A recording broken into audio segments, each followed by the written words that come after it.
Hello friends, microbiology के एक और टॉपिक के साथ आपके समक्ष उपस्थित हैं और ये है माइकोप्लाज्मा। माइकोप्लाज्मा की स्टडी हम यहाँ पर जिन पॉइंट्स में करने वाले हैं उनमें ब्रीफ हिस्ट्री देखेंगे, इसके बाद इसका habitat, then characteristics, cell structure और फाइनली इसमें रिप्रोडक्शन किस प्रकार होता है। इन 5 पॉइंट्स में हम माइकोप्लाज्मा को ब्रीफली डिस्कस करेंगे। फर्स्ट ऑफ ऑल देखते हैं हिस्ट्री में हम बहुत ज़्यादा नहीं जाएंगे, जो मेन कुछ बातें उनके बारे में ही बात करेंगे। इसमें स्टार्टिंग में ये बताया गया है कि जो माइकोप्लाज्मा है वो स्मॉलेस्ट इंडिपेंडेंटली रेप्लिकेटिंग प्रोकैरियोट्स होते हैं। सबसे छोटे अर्थात बैक्टीरिया से भी छोटे अगर कोई लिविंग बींग्स हैं तो वो माइकोप्लाज्मा होते हैं और इंडिपेंडेंटली रेप्लिकेटिंग प्रोकैरियोट्स होते हैं। अर्थात प्रोकैरियोट्स तो हैं लेकिन इनमें रेप्लिकेशन पाया जाता है। दूसरे पॉइंट में आप इसकी खोज के बारे में देख रहे हैं। These organism were first discovered by Pasteur in 18th century when he studied the causative agent of the bovine pleuropneumonia। अर्थात ये आप देख पा रहे हैं कि इसकी सबसे पहले खोज करने वाले थे, इसको सबसे पहले देखने वाले थे वो पास्चर थे। पास्चर एक स्पेशली डिजीज़ पर रिसर्च कर रहे थे जो बोबाइन प्लूरोनिमोनिया था। तो उस डिजीज पर स्टडी के दौरान उसने ये माइकोप्लाज्मा को देखा था। छोटे छोटे जीवाणुओं से भी छोटी संरचनाओं को ऑब्जर्व किया था और इसीलिए ये कहा जाता है कि माइकोप्लाज्मा को सबसे पहले डिस्कवर करने वाले थे Pasteur. The generic name of mycoplasma was given by Novak. जो जेनेरिक नेम है माइकोप्लाज्मा का वो नोवाक के द्वारा दिया गया है। तो ये किसने इसको खोजा और किसने नाम दिया, 2 पॉइंट्स हैं, आप इसके ध्यान रख सकते हैं। इसके बाद अब हम बात करेंगे इसके हैबिट और हैबिटेट कि माइकोप्लाज्मा कहाँ कहाँ किन किन आवासों में पाया जाता है। तो mycoplasma are parasitic as well as saprophytic, दोनों प्रकार का ऑर्गेनिज्म है। ये परजीवी भी है और मृतोपजीवी भी है। पैरासाइटिक रूप से भी पाया जाता है दूसरे जितने भी एनिमल्स, प्लांट्स वगैरह हैं उनके ऊपर, मनुष्य पर भी, और साथ में सेप्रोफाइटिक मृतोपजीवी के रूप में भी पाया जाता है। इसकी प्रेजेंस आप कितनी ही जगह ऑब्जर्व कर सकते हैं, जैसे sewage, plants, animals, insects, humus, hot water springs and other high temperature environment.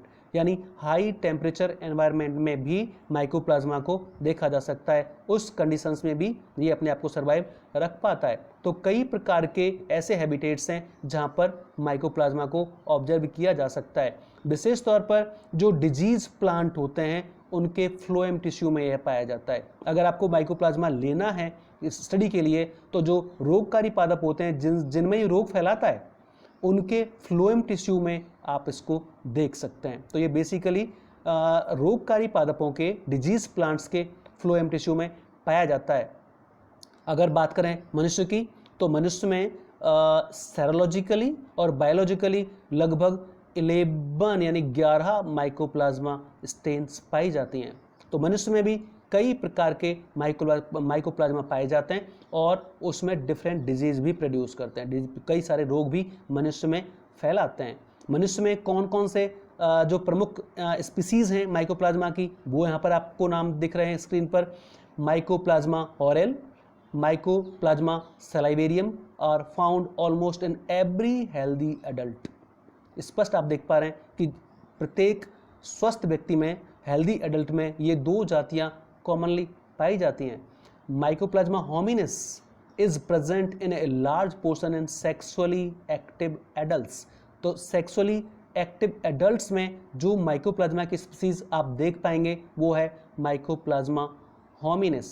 इसके अलावा डिजीजेज, कई प्रकार के ऐसे रोग हैं जो माइकोप्लाज्मा के द्वारा फैलाए जाते हैं, जिनमें बता रखा है प्राइमरी एटिपिकल निमोनिया, जिसको PAP कहा गया है, in the mouth, pharynx and genito urinary tract and tonsillitis in humans are caused by mycoplasma.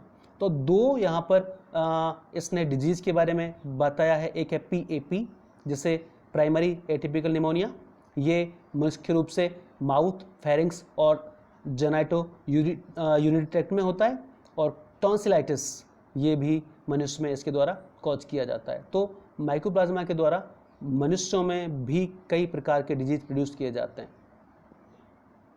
इसके बाद बात करते हैं इसके कॉमन करेक्टरिस्टिक्स की, कि कौन कौन सी ऐसी विशेषताएं जो माइकोप्लाज्मा को स्पेसिफाई करती हैं, दूसरे जीवों से इसे अलग करती हैं। जो कॉमन बातें हैं वो आप एक एक करके एक एक पॉइंट में आप यहाँ पर देख पाएंगे। बता रखा है कि ये unicellular, smallest, non motile and prokaryotic organism होते हैं, अर्थात इनमें फ्लैजिला नहीं पाई जाती, जिससे ये नॉन मोटाइल होते हैं, यूनिसेलुलर तो है ही और सबसे छोटे भी होते हैं, और इनकी जो कॉलोनी होती है वो फ्राइड एग शेप में नजर आती है।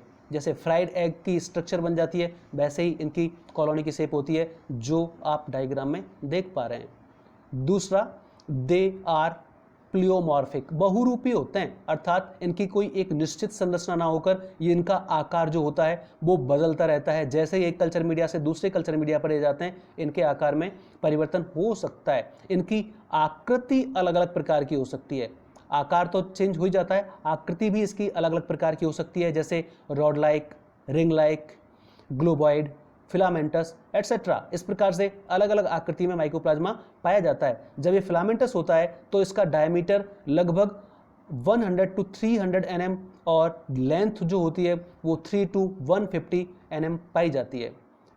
कुछ माइकोप्लाज्मा गोलाकार आकृति के भी होते हैं, स्फेरिकल शेप में भी पाए जाते हैं, और जो गोलाकार आकृति में पाए जाते हैं उनका जो डायमीटर होता है वो वेरी करता है 300 से 800 nm तक। इसके अलावा ये अल्ट्रा फिल्ट्रेबल होते हैं, अर्थात they can pass through bacterial proof filters. ये ऐसे फिल्टर से भी छन सकते हैं जो बैक्टीरियल प्रूफ होते हैं। इसका सीधा सा मतलब ये है कि इनकी जो आकृति है वो, इनका जो आकार है वो बैक्टीरिया से भी छोटा होता है, इसलिए ये बैक्टीरियल फिल्टर से पास हो जाते हैं, छन जाते हैं। एक विशेष बात जो है, इनमें सेल वॉल नहीं पाई जाती, माइकोप्लाज्मा के ऊपर सेल वॉल नहीं पाई जाती। इसका मतलब इनका जो आउटर मोस्ट लेयर होती है वो सेल मेम्ब्रेन होती है। तो जब सेल वॉल नहीं पाई जाती तो उसके नीचे मैं बता रहा हूँ कि इसके जो पूरा इनर पार्ट होता है वो कवर होता है ट्रिपल लेयर्ड लाइपोप्रोटीनियस मेम्ब्रेन से, जिसे यूनिट मेम्ब्रेन कहा जाता है। तो प्लाज्मा झिल्ली पाई जाती है जो ट्राइलेयर्ड होती है और उसकी मोटाई लगभग 10 nm तक होती है। इसके अलावा with in the cytoplasm ribosome are found scattered in the peripheral zone. Cytoplasm में उसमें परिधि की ओर पेरिफेरल जोन में राइबोसोम्स बिखरे हुए पाए जाते हैं, और राइबोसोम्स का जो डायमीटर होता है वो 14 nm होता है। इसके अलावा राइबोसोम्स का जो टाइप है वो 70S टाइप होता है, जो कि प्रोकैरियोट्स में पाया जाता है। तो आपको बताया ही था कि प्रोकैरियोटिक ऑर्गेनिज्म है, तो इसमें जो राइबोसोम मिलते हैं वो 70S टाइप होते हैं। With in the cytoplasm fine fibrillar DNA is present.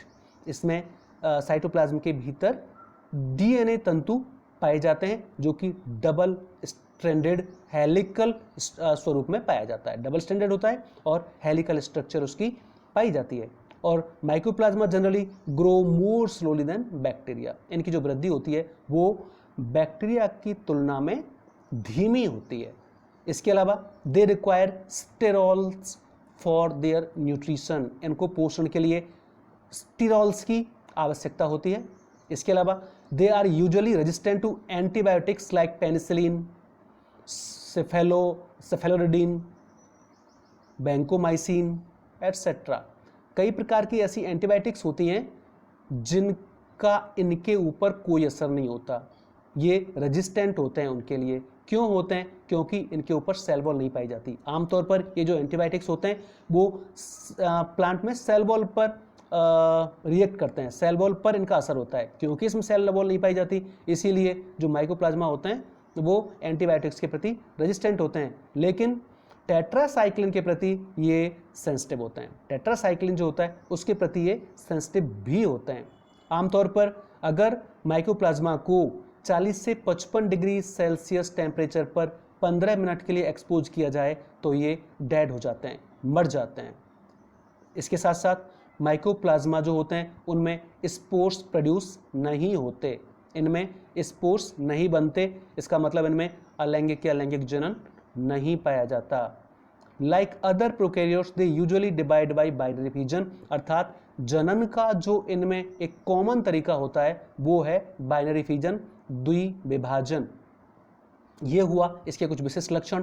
अब इसकी बात करते हैं स्ट्रक्चर ऑफ सेल की। स्ट्रक्चर ऑफ सेल में ऐसी विशेष बातें कोई खास नहीं आएंगी क्योंकि कैरेक्टरिस्टिक्स में हम लगभग सारी बातें इसकी पढ़ चुके हैं। तो पहले पॉइंट में आपको बता रखा है कि जो इसकी सेल का साइज है वो वेरी करता है 300 से 800 nm डायमीटर के अंतर्गत, अर्थात इसका जो डायमीटर हो सकता है सेल्स का वो 300 से 800 nm का होता है। इसके अलावा सेल के ऊपर सेल वॉल नहीं पाई जाती, माइकोप्लाज्मा के ऊपर सेल वॉल एब्सेंट होती है। Cells are surrounded by a lipid layer lipoproteinaceous unit membrane. अभी मैंने आपको बताया था कि जो कोशिका होती है वो त्रिस्तरीय कोशिका झिल्ली से घिरी होती है जो कि 10 nm मोटी होती है और ये वैसे ही यूनिट मेम्ब्रेन होती है जैसी अन्य यूनिट मेम्ब्रेन होती हैं। इसके अलावा इसमें RNA और DNA पाए जाते हैं।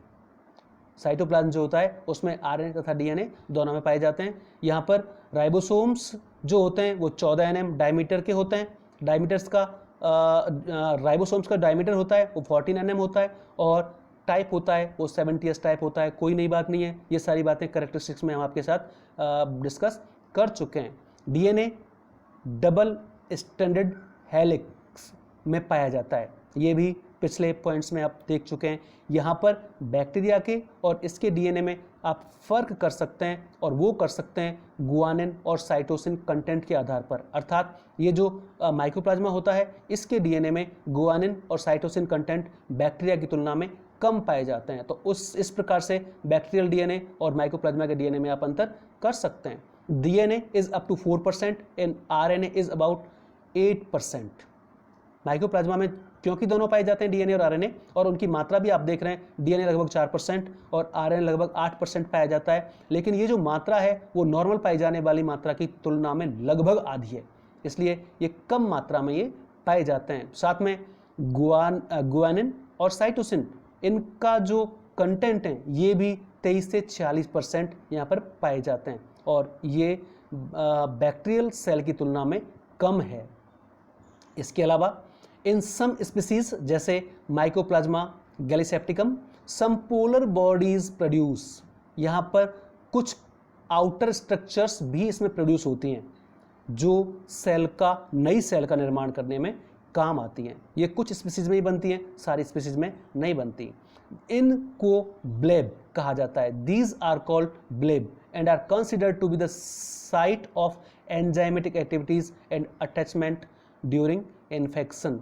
जब ये इन्फेक्ट करते हैं या एंजाइमेटिक एक्टिविटीज़ होती हैं तो वहाँ पर ये जो कुछ ब्लेब लाइक बॉडीज बनती हैं ये इसको हेल्प करती हैं। ये स्ट्रक्चर आप देख रहे हैं माइकोप्लाज्मा की। माइकोप्लाज्मा में सबसे ऊपर आपको लाइपोप्रोटीन की मेम्ब्रेन नज़र आ रही है, यूनिट मेम्ब्रेन जो ट्राइलेयर्ड है। इसके अंदर आपको RNA भी दिख रहा है, DNA नज़र आ रहा है, सॉल्युबल प्रोटीन्स भी हैं, राइबोसोम्स हैं और मेटाबोलाइट्स। ये कुछ स्पष्ट जो पदार्थ इसमें पाए जाते हैं वो डायग्राम में आप देख सकते हैं। इसके बाद फिर बात करते हैं इसकी सेल शेप की। तो इसमें जैसे आकार इसका अलग होता है वैसे आकृति भी इसकी अलग अलग पाई जाती है। हालांकि पहले जो कैरेक्टरिस्टिक्स देखे थे वहाँ पर हमने इसको आपके साथ डिस्कस किया था। तो इसकी आकृति कई प्रकार की हो सकती है। ये स्फेरिकल हो सकता है, पॉलीमॉर्फिक, इर्रेगुलर फिलामेंटस हो सकता है, तो ब्रांच अनब्रांच फिलामेंट किसी भी प्रकार का हो सकता है। तो इस प्रकार इसकी जो शेप है वो वेरी करती है, अर्थात कोई निश्चित शेप नहीं होती, अलग अलग शेप हो सकती है। अब बात करते हैं इसमें रिप्रोडक्शन प्रोसेस की। रिप्रोडक्शन प्रोसेस में मैं स्टार्टिंग में आपको बता दिया था कि इसमें स्पोर्स नहीं बनते। स्पोर्स नहीं बनते इसका मतलब इसमें एसेक्सुअल और सेक्सुअल दोनों ही प्रकार के जो रिप्रोडक्शन है वो नहीं हो पाते। फिर इसमें बेसिकली जो रिप्रोडक्शन होता है वो बडिंग या बाइनरी फिजन, इन दोनों के द्वारा होता है। बडिंग और बाइनरी फिजन दो बहुत कॉमन मेथड्स हैं वेजिटेटिव रिप्रोडक्शन के। बडिंग में आप जानते हैं कि सेल के ऊपर छोटी छोटी अतिवृद्धि आउटग्रोथ उत्पन्न होती हैं, वो सीरीज में भी हो सकती हैं और सिंगल भी हो सकती है। और ये जो आउटग्रोथ बनती हैं वो जो मेन सेल है उससे अलग होकर एक नई सेल को प्रोड्यूस करती हैं।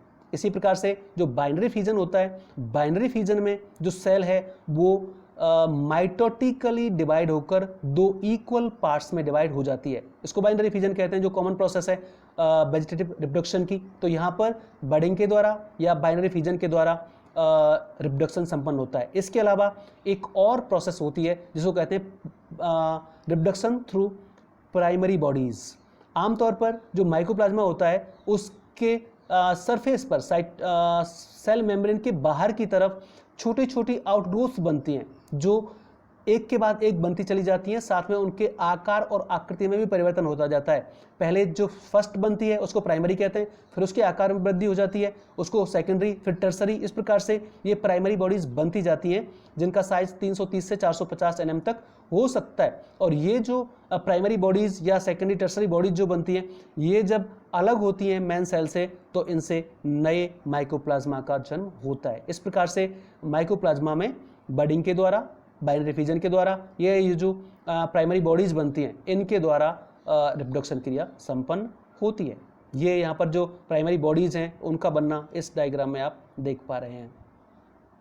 इसके अलावा अगले पॉइंट में आप देख रहे हैं कि इसका संचरण किस प्रकार से होता है। माइकोप्लाज्मा एक होस्ट से दूसरे होस्ट तक किस प्रकार से जाता है, तो अलग अलग प्रकार से ये जा सकता है। माइकोप्लाज्मा लाइक ऑर्गेनिज्म, जिसको एमेलोज कहा जाता है या फाइटोप्लाज्मा कहा जाता है, usually present in phloem in the host plant. ये अभी आपको बताया था पिछले पॉइंट में हमने कि ये जो रोगकारी पादप होते हैं उनके फ्लोएम टिश्यू में पाया जाता है, और वहाँ से ये एक विशेष प्रकार के कीट द्वारा एक होस्ट से दूसरे होस्ट में जाता है, जिसे लीफ हॉपर्स कहा जाता है। तो आमतौर पर माइकोप्लाज्मा का ट्रांसमिशन होता है वो लीफ हॉपर्स के द्वारा होता है, लेकिन इसके अलावा भी इसका जो ट्रांसमिशन हो सकता है वो कुछ और भी ऐसे जीव हैं जिनके द्वारा हो सकता है, जिसमें बता रखा है tree hoppers, plant hoppers, psyllids, aphids, mites. इस प्रकार के और भी कुछ कीट्स हैं जिनके द्वारा माइकोप्लाज्मा का एक होस्ट से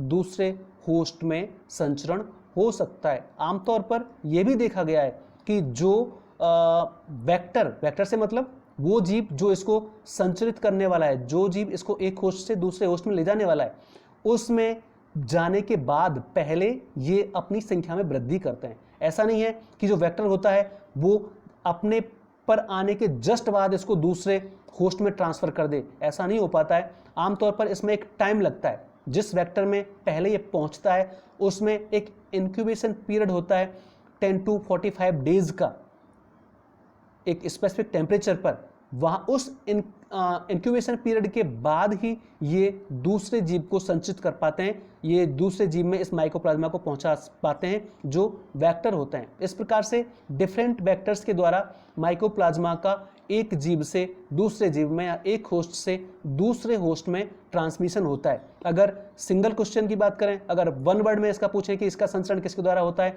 तो आप बताएंगे लीफ हॉपर्स के द्वारा। इसके बाद डिजीज कॉज्ड बाय माइकोप्लाज्मा।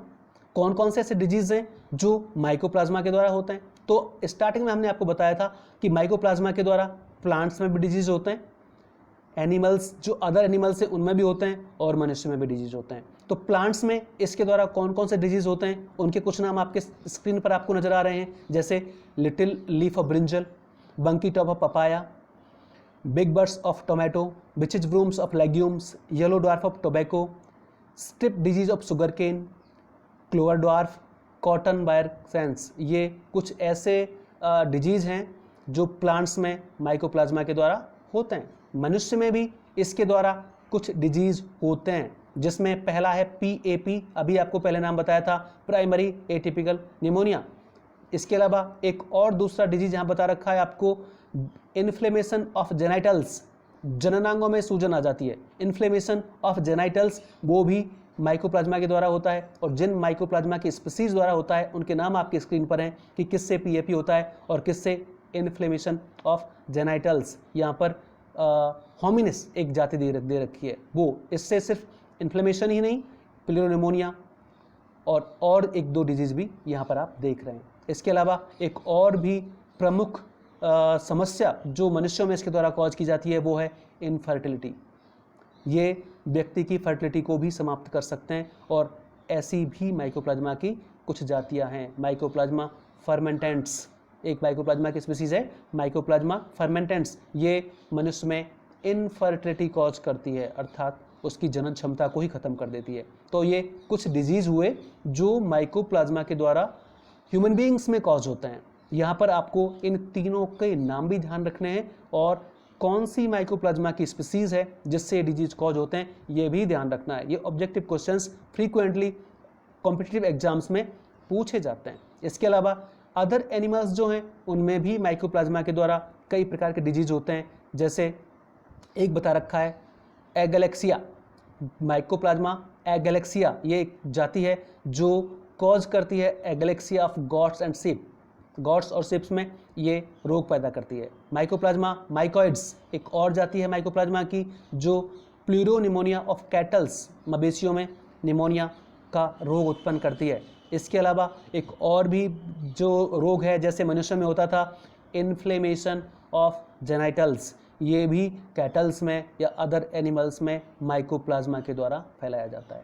तो माइकोप्लाज्मा ना केवल प्लांट्स में बल्कि एनिमल्स और ह्यूमन बीइंग्स में भी डिफरेंट टाइप के डिजीज कॉज करता है। इस प्रकार से यहाँ पर इस वीडियो में हमने ओवरऑल लगभग माइकोप्लाज्मा की पूरे लाइफ साइकिल को डिस्कस किया है। आप इस वीडियो के वापस से एक एक पॉइंट का अध्ययन करें तो आप इसको ठीक से समझ भी पाएंगे। इसमें कई सारे ऐसे ऑब्जेक्टिव क्वेश्चंस बनते हैं जो फ्रीक्वेंटली कॉम्पिटिटिव एग्जाम्स में पूछे जाते हैं। आप इस वीडियो को देखने के बाद उन ऑब्जेक्टिव क्वेश्चंस को अपनी कॉपी में नोट करें और उनको एक बार खुद से पढ़ने का प्रयास करें, आपको उससे निश्चित रूप से लाभ होगा।